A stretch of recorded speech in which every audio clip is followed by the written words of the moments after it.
Hey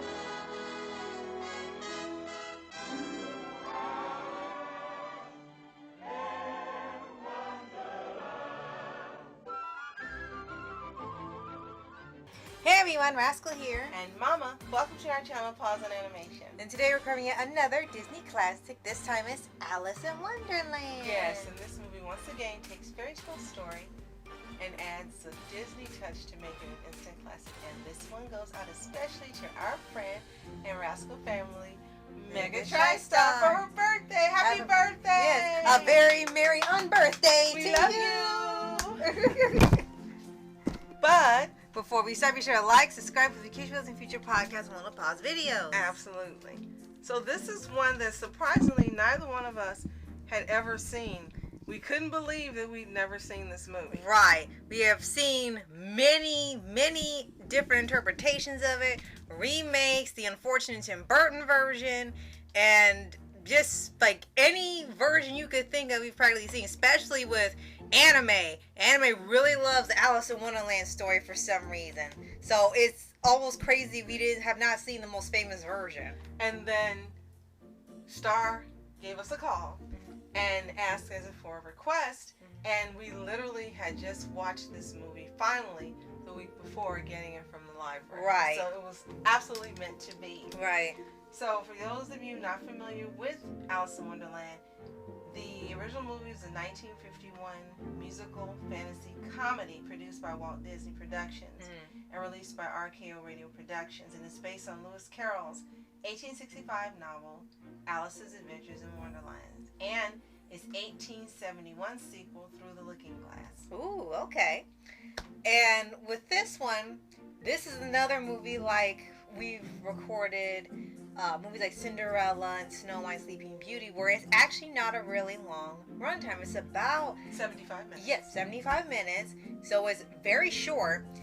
But a difference between this and the other films is that there's technically no story. It's just fun. She just ends up in this world. Adventure! Yes, adventure! She ends up in this world. Nothing makes sense. She goes through the land and she learns how bizarre it is and the importance of maturity and everything. And then she's back home and you find out by the end how. It's a really simple, really fun type film. It's not meant to be a big story arc and prophecies and all that like live action tried to do. It was just simple and fun. Absolutely.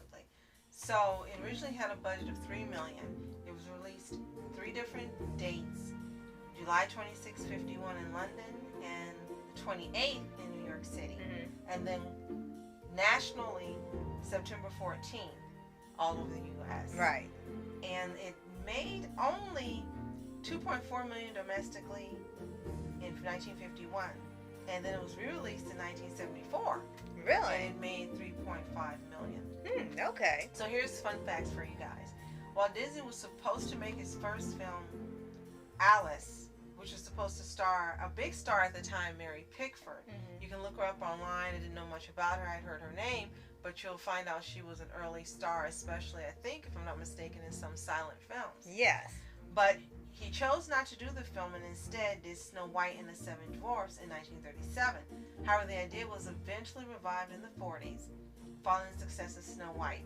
The film Alice in Wonderland was originally intended to be a live-action animated film, but Disney decided it would be a fully animated feature film instead.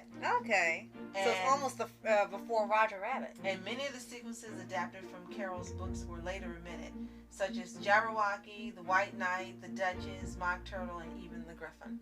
Oh, wow. And which is funny because they end up using Jabberwocky in the Tim Burton version and reimagined into like a demon that she had to defeat to save Underland. It's like, okay, what?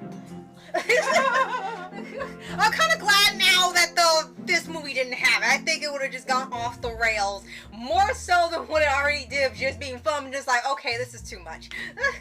So this is one of the first movies that Walt Disney Productions wrote off as an actual loss. Oh, yeah. I guess because of the amount it made back. Now it's regarded one of of Disney's best animated films. And even when you watch it now, the animation is really beautiful to look at. It's very fluid and it's very engaging. Even though, as you mentioned, there's not a story, but the action adventure keeps you watching it. Right. The voice actress for Alice is also a really good pick, and we'll give a shout out to the voice acting cast shortly. But I really loved looking at the animation itself. Right. That personally is my favorite part of this, especially looking at it took place in 1951.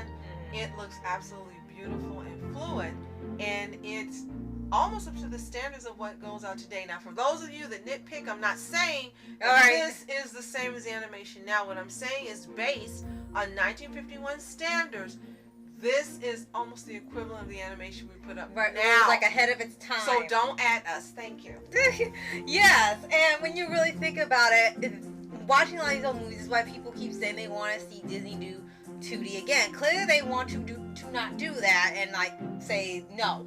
But looking at these movies, going back, this is why they want to do it, because there's a lot of detail and creativity and color and passion put into it, all done by hand. It's not a matter of nostalgia necessarily, but it's just like appreciating art and beauty. And Disney was the master at that for decades, for almost an entire century. Has been known for animation, and hand-drawn or 2D were its finest points. And then them being so reluctant to not do 2D because they claim it's too restrictive, they can't do much with it, or it will make, or according to some source that told me, it will make the camera work janky and blurry, and there'll be so many animation errors that they can't handle, so it's preferable to do 3D. It's almost baffling. They're just basically saying, no, this is too hard. We can't do this anymore. We want to do 3D. And you're seeing how well these movies hold up a century later. Yes. So there was some criticism back when this movie was re-released in 1974 by fans of Lewis Carroll. And they actually accused Walt Disney of Americanizing this English literature. Really? Believe it or not. And, you know, we thought this was just something that happens now where people say it was fight or appropriated. But believe it or not, in 74, they were making the same type of claims. Yeah. Now, I'm not sure how it was Americanized, because this is actually, again, my first time ever seeing this film. We have never read the original story. Exactly, and I've never read the original story. But I would say it's really a lot of fun and beautiful to look at. And I don't understand, if you guys do, let us know in the comments, how you watch a movie and you're stating that it's too American, it's not British enough, it's not Mexican enough, it's not some country Norwegian enough, and I'm just coming in with this, it's not Japanese enough. I know the difference between Western animation and Japanese animation before you guys say that, but what I'm saying is, with something like this that's based on a fairy tale, how do you say it's too Americanized when it's not? And as you pointed out perfectly, we've even read manga. We've even read manga where they've done Pride and Prejudice, and it's another one. Jane Austen, and some other ones. Yes. It's been a whole series of that. And Moby Dick was one too. And they've managed to do mangas based on these classics, and they're fantastic. Right. And there haven't been animatized or too Japanese or anything like that. We don't see that. They found a way of simplifying the story but sticking to the main theme and the plot and making it enjoyable. And I think that's what Disney did with Alice in Wonderland. Again, we haven't read the book. Right. But we're just thinking of how he did things in the past. And his goal is always to make it where everyone would love it of all ages. And sometimes it would have little themes that were a little dark. And this one had it as well. Yeah. But small parts. I think that any age can watch this movie, and when I look at it, I don't think America, I don't think Britain, I don't think Japan. I don't think anything. Exactly. I'm just looking at this movie and the beautiful animation, the fluidity of it, and seeing a story that truly has become well loved over the century. And it's so bizarre to hear that, because when you watch this movie, I mean, think about Wonderland is a place that's known now thanks to Disney that doesn't make any sense. There's no rhyme or reason to any of the rules, any of the characters, any of the logic. It's just insanity and fun and mayhem. Everything's reversed. Everything's upside down. Nothing makes sense. Everyone's a lunatic. Why are you saying we American? Are you saying we're all lunatics? They better not watch anime, and they better not read manga, because Japan loves the Alice in Wonderland story. Absolutely. And half of the anime you watch, there is an Alice in Wonderland story incorporated into the series. So when we're watching this from beginning to end, you understand this is pretty much like a dream. Other movies and adaptations try to make it like, oh, this is a parallel universe or a secret world or something, which only works if you're working with other fairy tales, not for the real world. Which is why you watch it for literally escapism movie. So you're just watching her go through this unfamiliar land and not even enjoying it half the time. She's like getting bothered by all these stupid people, and she's glad when she's out of it, and it's hilarious. So let us know your comments on this. What do you think? Let us know below. And Star, let us know, do you agree? Have you read the book? Any of you, let us know. Yes. Now, shout out to the voice cast as always. Catherine Beaumont is Alice. Ed Wynn is Mad Hatter. Richard Hayden is the Caterpillar. Sterling Holloway is the Cheshire Cat. Jerry Colonna is March Hare. Verna Felton is Queen of Hearts, and we covered her in one of the Princess movies. J. Pat O'Malley is Tweedledum and Tweedledee. He also voiced the Walrus and Carpenter. Bo Thompson is White Rabbit and Dodo. Heather Angel is Alice's sister. Joseph Kearns is Doorknob. And there's a lot more, so I'm just going to go down quickly. Larry Gray, Queenie Leonard, Ding Trout, Doris Lloyd, Jimmy McDonald, the Mellowmen. And that is their name as a group. John Barclay, Lucille Bliss, Pinto Colvick, Jimmy and Tom gosh. as the Young Pansies.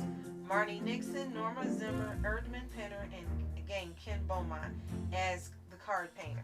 And we always tell you we like to give a shout out to the voice actors, whether they're still here or they no longer are. Right. We like to give them that credit, because we learned that in a lot of the movies they didn't receive any credit before or after the film. And so we just want to make sure we give them their due diligence, because they're what makes these animated projects enjoyable and so fun to watch. So, if you haven't already, subscribe for updates to these for anime series, anime shows, and all things animation. And if you've seen Alice in Wonderland, the 1951 film, or even the 1974 re-release, let us know in the comments. If you haven't, it's available at your local library. You can probably watch it on Disney Plus, and you can probably purchase it on Amazon. We say watch it. It's just another way to appreciate the classics that were made by Disney before now. And to see how far advanced the production techniques were for the Disney company versus the other studios that were out, including Warner Brothers and MGM. Last but not least, Mega TriStar, have an awesome, wonderful birthday. And a merry unbirthday. Don't eat too much cake. We hope you have a wonderful time surrounded by friends, loved ones, and doing everything that you love. And may this extend to your year. And thank you so much for being a Rascal family member. And a friend. We love you. And we love you guys. Thank you so much for joining, subscribing, sharing, and commenting. We appreciate you more than you know. And as always, you are special. Thank you so much for watching Rascal Entertainment and Mom Entertainment. Have a fantastic day. Peace. Happy birthday!